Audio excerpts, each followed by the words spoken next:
Hello दोस्तों, नमस्कार। जीवन में सभी कोई सफल होना चाहता है। सभी लोग चाहते हैं कि हमारे जीवन की ऊंची उड़ानें हों, लेकिन क्या हम उसके लिए उस तरह के कार्य कर पाते हैं? तो मैं कहना चाहूँगा कि हमारी ज़िंदगी में बुरे लम्हे आते रहते हैं। हम सभी गिरकर चोट खाते हैं। ऐसे पल हम सभी की ज़िंदगी में आते हैं जब हमें खुद पर विश्वास नहीं हो पाता। असली बात यह है कि ऐसी भावनाओं से उभरकर अपनी आस्था को फिर कैसे कायम किया जाए। मैं आपको बता दूं, दुनिया में 3 तरह के लोग होते हैं।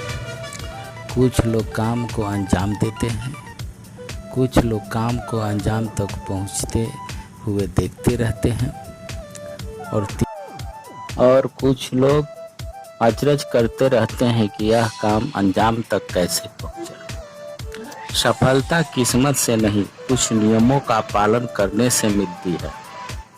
तो आइए इसी क्रम में हम देखते हैं वजह और नतीजे का सिद्धांत। सफल होने के लिए हमें वजह और नतीजे के सिद्धांत और काम एवं नतीजे के रिश्ते को समझना होगा। हर नतीजे की कोई वजह होती है। वजह और नतीजे का सिद्धांत बोने और काटने के सिद्धांत जैसा ही है। बोने और काटने का सिद्धांत अगर हम कहते हैं तो वह इस प्रकार है। हम में कुछ बोने की इच्छा होनी चाहिए। इच्छा शुरुआती बिंदु है। हम जैसा बोएंगे वैसा ही काटेंगे। अगर हम प्याज बोते हैं तो आलू नहीं प्राप्त कर सकेंगे। काटने से पहले हमको बोना पड़ेगा। पाने से पहले दीजिए। ईंधन डालने से पहले हम भट्ठी से गर्मी देने की उम्मीद नहीं कर सकते। कुछ लोग हमेशा देने से पहले ही पाने की उम्मीद लगा बैठते हैं। हम जब कोई बीज बोते हैं तो उससे कई गुना अधिक फसल काटते हैं। अगर हम सकारात्मक बीज बोएंगे तो हमारी सकारात्मकता की फसल कई गुना बढ़कर मिलेगी, और अगर हम नकारात्मक बीज बोएंगे तो हमें नकारात्मकता की फसल कई गुना बढ़कर मिलेगी।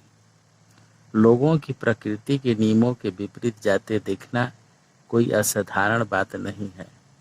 किसान जानता है कि वह जिस दिन बीज बोता है उसी दिन फसल नहीं काट सकता। फसल तैयार होने में हमेशा कुछ वक्त लगता है। हम कम बोएंगे तो कम काटेंगे, हम ज़्यादा बोएंगे तो ज़्यादा काटेंगे। यह भौतिक विज्ञान के नियम जैसा है। हर क्रिया की बराबर शक्ति की प्रतिक्रिया होती है। लोग अक्सर नतीजे बदलने की कोशिश करते हैं जबकि वजह बरकरार रहती है। हम अपने दिमाग को सकारात्मक विचारों की खुराक लगातार देते रहें, वरना नकारात्मकता खाली पड़ी जगह पर अपने आप काबिज हो जाएगी। जैसे कि कोई खेत है और उसमें अगर हम हल न चलाएं, बीज न डालें, उत्पादन न करें तो वहाँ घास फूस उग जाते हैं।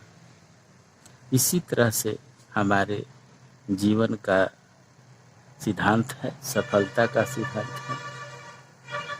इंसान का दिमाग बगीचे की तरह होता है। हम नहीं बोएंगे तो भी कुछ न कुछ तो उगेगा ही, और वह जंगली घास फूस होगी। यह कुदरत का नियम है। हमारी जिंदगी का सच भी यही है। मैं तो एक कदम आगे बढ़कर कहना चाहूँगा कि जंगली घास फूस अच्छी बीज बोने के बावजूद उगेगी। इसलिए निराई का काम हमेशा जारी रखना होगा। निराई गुड़ाई करते रहना होगा। हम किसी गिलास में पानी डालकर तापमान 0 डिग्री से भी नीचे ला दें तो पानी जमकर बर्फ बन जाएगा। इसमें कोई अचरज की बात नहीं है। यह कुदरत का नियम है। हकीकत यह है कि ऐसा होना जरूरी है।